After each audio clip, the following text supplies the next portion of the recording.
name is Ryan Niemiller. I am 36 years old, and I am a stand-up comedian. Obviously, I have a disability. I think the technical term for it is being very handsome. I wanted to go for an hour. I would have, if they let me, I would have done that. The other thing I wanted to be was a pro wrestler. I was gonna be the cripple threat. You are authentic, and I believe that you should be in the finals here. I love you. Thank you. That's so validating for me. It was the type of thing I've been wanting to hear, and I know I've been ready to hear. Life growing up was a little rough. My dad, he was a pretty hardcore alcoholic. I'm an old trailer park kid, so we grew up very poor. You know, my brother slept on the floor, I slept on the floor. I would make jokes about it, you know, like that's how you deal with everything. You're all looking at me the same way that people do in the public restroom, like, how the hell's this gonna work? It is an odd life doing these little gigs and sleeping in my car. We're considered unarmed and dangerous. I will usually eat something I probably shouldn't, often from a gas station or something similar. I'm Ryan Niemiller, thank you so much. There was only a few things that my dad and I really bonded on. It was Chicago Cubs baseball, which to this day I'm still a huge fan, and the other big one was actually stand-up comedy. The day that my dad passed away, I did a show. I am never happier than when I'm on stage, and that's kind of how I dealt with it. It does make me sad he's not alive to see this, because he would have got a big kick out of seeing his son on television, so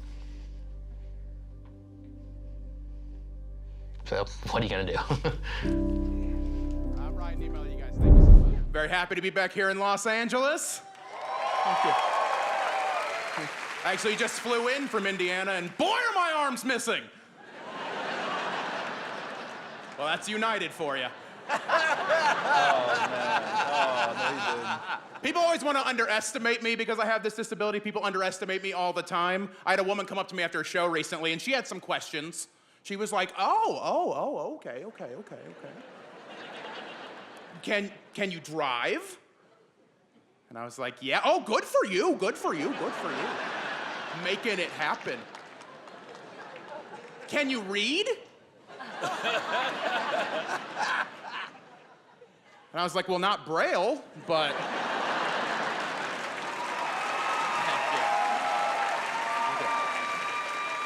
I'm on the road a lot, so I'm not in these towns very often, so they don't really get to know me. You know, I'll show up in these towns and I'll mess with their world and I'm out. You know, drive-thrus are probably the worst, though. Drive-thrus are really bad. Like, this is not in the training. I went through a drive-thru a couple weeks ago, and as I was leaving, the woman signed thank you to me. We had been talking the entire time. That's how I got food. So now I don't know if it's just a quirky thing that she does or if she thought I might have all the disabilities and she was just covering her bases. I love Ryan. Thinking about dating again, I'm single, I'm a single man. Not for long, apparently. Because for me, it's really hard to date girls because they're always like, no. Don't know what that's about. I think it would help if I could dress better. I think that would help a lot. I would love to dress better. You know, wear a nice button-up shirt with a collar I could reach. That'd be awesome. But I can't wear a shirt like that. It's too dangerous. Because here's what happens. Say I put on a nice button-up shirt. I wanted to look fantastic for the ladies in the house tonight. The problem is, if I don't take one of you home with me, well, I'm sleeping in a button-up shirt. Because I can get every button except for that top one, then I'm just gonna be running around the house looking like a crippled cholo. Just a sadness cape waving in the wind behind me. I'm looking for scissors so I can cut it. Then I remember I'm not supposed to have scissors under ideal conditions, let alone near my jugular. So this is what you get. All right, I'm Ryan Niemiller, you guys. Thank you so much. Thank you.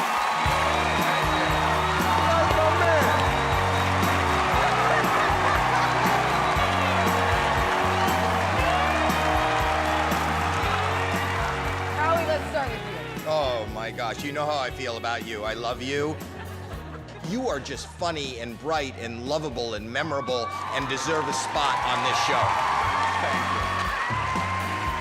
You are one of a kind. You are one-on-one, and you own it. And it is just incredible to see. I could listen to you all day. Thank you for those laughs. Thank you. I appreciate it. Thank you. You're special, man. Thank you. And the second you walked on, I actually felt you were having the time of your life, genuinely. And when a comedian is confident, it makes us feel confident. What would you do? Would you put him through? Good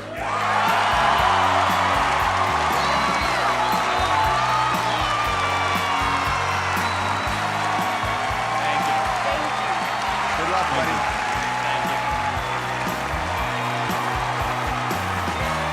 Give me the headlines of your life so we know a little bit more about you before we start. Sure. So obviously I have a disability. I think the technical term for it is being very handsome.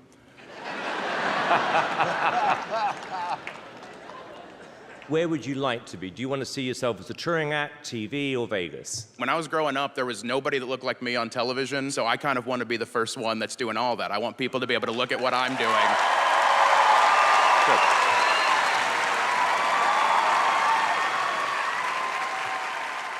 All right, well, good luck. Thank you so much. Thank you, thank you. So I love being a stand-up comedian. This is what I always wanted to do. I have had other jobs in the past, though. I used to juggle chainsaws. It went well for a while. I had to get out, couldn't take the politics, is what it was. The other thing I wanted to be was a pro wrestler. That's the absolute truth. I had a name picked out and everything. I was going to be the Cripple Threat.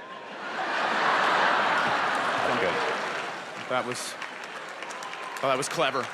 But people will ask me dumb questions all the time. I'll get this one a lot. They'll be like, hey, Ryan, is that genetic? Yes. Because you see, my mom was Irish, and my dad was a lobster.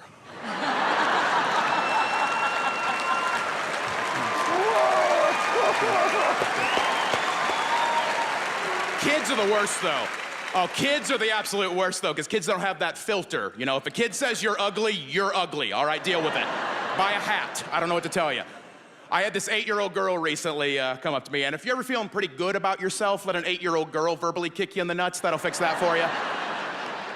But this little girl, after she saw me, and after she screamed, it was a big scream, which, side note, has led me to a new game that I play.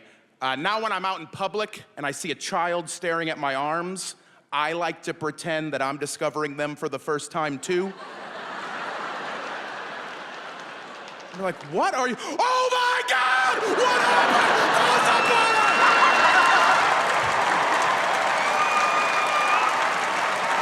And that's why I'm not allowed at Toys R Us anymore, so.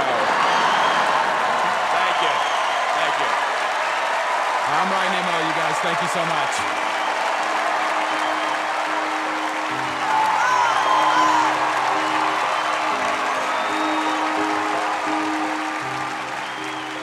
I think you are amazing.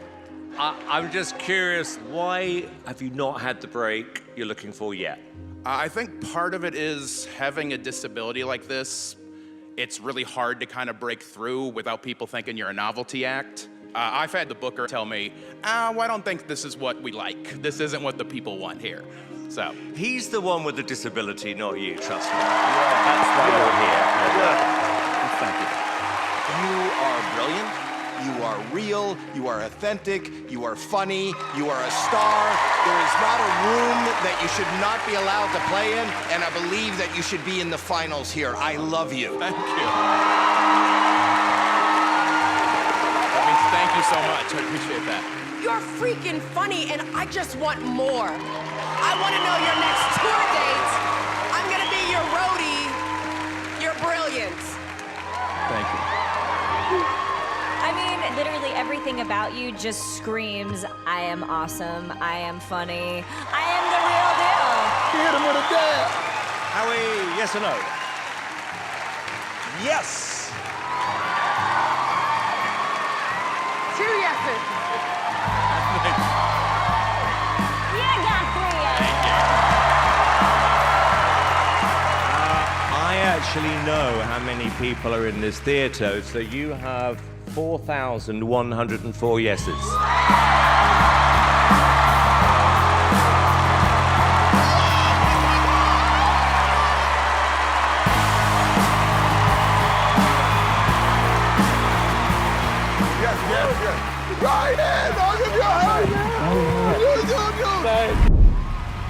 Thank you guys so much. It's fun to be on TV. I hear the camera adds 10 fingers. Let's do this. People have been asking me how my life has changed since being on AGT. I'm being recognized in public a lot, which I still don't know how to feel about. Like, I'm really confident here, but out in the wild, it's a little different. I'll give you an example. After my audition aired, that following Saturday, I went to a garage sale because I party. That's how we celebrate in Indiana. And I was walking up to the sale, the guy who was running it, he saw me approaching and he went, "Triple threat!" Which was awesome, because that means that he saw me on AGT, but no one else at the garage sale had. So it sounded like he was just warning people that a handicap guy was approaching. Like, "You said I was crazy, but it's real. The triple threat is here, they're among us." He learned to pick locks, he got out of his cage. And it's hard to haggle down the price of a blender at that point, so. And I'm fist bumping a lot, everybody. I'm fist bumping just all day. I got tennis elbow from fist bumping so much, it's crazy. Like, I like to shake hands, that's what I do. Like, if you ever see me out in the street, like, I'm coming in hard and fast, just pow, let's do this. But like, everyone, like, nobody wants to, like, everyone's fist bumping me. Like, I've been so many people's clearly first fist bump ever. I'm like, "You're 95, Ruth, all right? You don't fist bump." So I've been trying to figure out why no one wants to shake my hand, and I think I've narrowed it down to 2 reasons. I think number 1, people don't want to shake my hand because they're afraid they're gonna, like, break it. Like, it's not made of crackers, everybody, all right? Like, there's bone in there. Terry Crews has shaken my hand many times, and I'm fine. None of you are Terry Crews, I promise. And the second reason I think people don't want to shake my hand, and I swear this is true, I think some people are concerned they're gonna catch it. Because they're coming in just, no. And that is ridiculous, because the only way you're gonna catch it is if I sneeze in your mouth. That's the only way. And I feel a cold coming on. And I'm inspiring a lot of people, which is amazing, but I think some people are getting inspired the wrong way. I had someone come up to me after a show recently, and they were like, "Ryan, you know what? I was having a pretty rough day. Things in my life just haven't been going that great. And then I saw you. And I realized my life's not so bad anymore." If any of you thought that when you saw me walk on this stage tonight, I want you to do me a huge favor and get out, all right? You don't deserve the rest of this. That is ridiculous. Because I can't do that to anyone else. Like, I couldn't stop a woman on the street and be like, "Ma'am, you know what? I was having a pretty rough day. I just wasn't feeling like a very attractive person."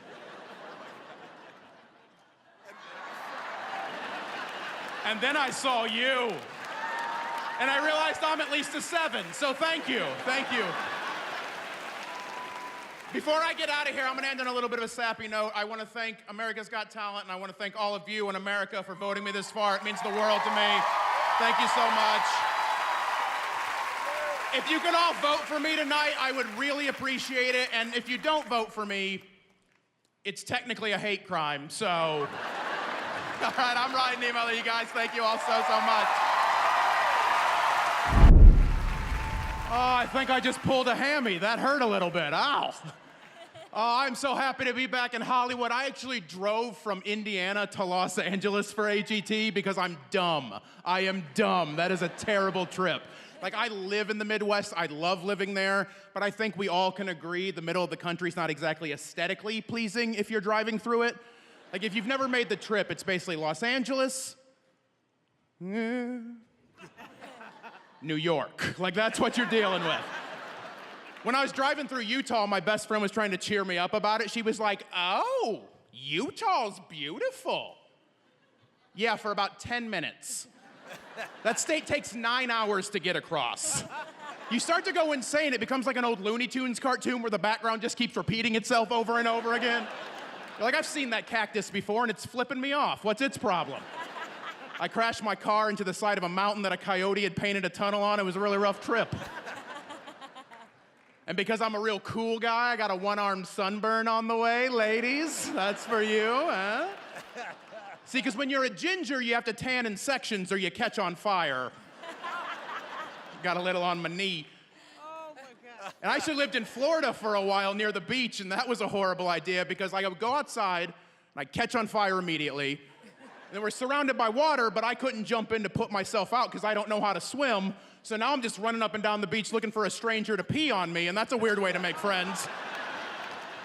And before anyone asks, no, that was not an invitation for you to teach me how to swim, all right? I'm a grown man. I don't need that skill. I'm fine.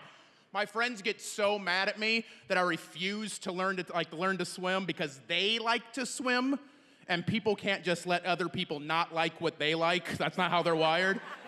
So they want to trick me into taking swimming lessons by coming up with these nightmare scenarios where swimming would be necessary.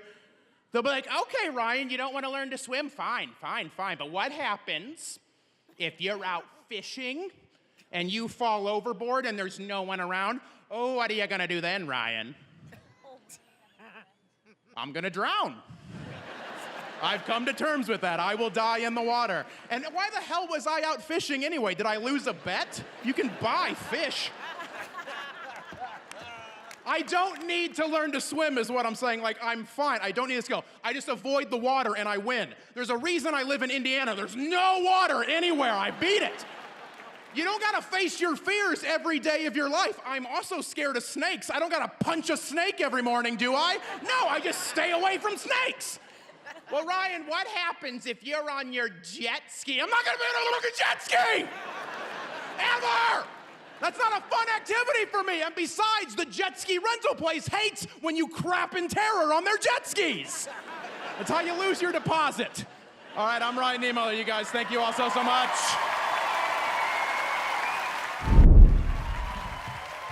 Oh, what's up, Club Nub? How are we tonight? I am very sweaty to be here. Thank you. I am not in good enough shape to do this job, is what I'm learning. I picked a job where all I have to do is stand and talk for a while, and I need a nap already. I started trying to get in shape this year at the beginning of the year with a New Year's resolution. A lot of people do that, but did you guys know that with New Year's resolutions, you don't have to do them? Nobody checks. Nobody follows up at all. I had an entire cake on January 2nd. It was amazing. I made the mistake of telling my best friend I was trying to get in better shape. She's in phenomenal shape, and she's one of those people that if she finds out you want to get in shape, she attacks. Because she knows what to do. She's going to get you there. I didn't even get to finish the sentence when I brought it up. I was like, yeah, I think I want to lose. Oh, you want to lose some weight, Ryan? Sit down. Here's what you got to do. You need to get a Fitbit. Get a Fitbit, Ryan. That'll help you lose some weight in a hurry. And in all fairness, I have heard those are a great way to lose some weight if you were fortunate enough to be born with wrists. Instead of counting my steps, I've been counting the amount of times I drop my Fitbit. I'm getting 8,000 a day. I think that's pretty good. Thank you. Thank you. A lot of people still want to get uncomfortable that I want to joke about my disability, but this is my life. This is who I am. I'm saying the jokes. It's fine. You're on the team now. Welcome. Come on in. The water's nice. I'm not getting in. I'll freaking drown, but you guys. And AGT's also so crazy for me because I grew up in a trailer. Anyone else grow up in a trailer? That is about all the enthusiasm we could afford right there. That's it. Growing up in a trailer messes with your head. I'm still not used to going out. You don't really go out when you live in a trailer. The only time you go out if you live in a trailer is if there's a tornado coming. Tornadoes are the scariest thing on the planet. They just are. I don't know how much you guys know about science, but tornadoes hunt trailers. It's a proven fact. They've done studies. The tornado is the trailer's #1 predator. But that was always so scary for me. When I was a kid, the weather would get bad, the news would cut in, they'd be like, there's a tornado warning for the area. But if you just go to your basement or interior room, you'll be safe. If you live in a trailer, you're screwed. You'd be better off going outside and fist fighting it. And I did not have fists, so that was really scary. Mom, it's not working! Trailer, you have wheels, just drive away! You are the worst transformer ever! And I'm Ryan Niemiller. You guys, thank you all so much.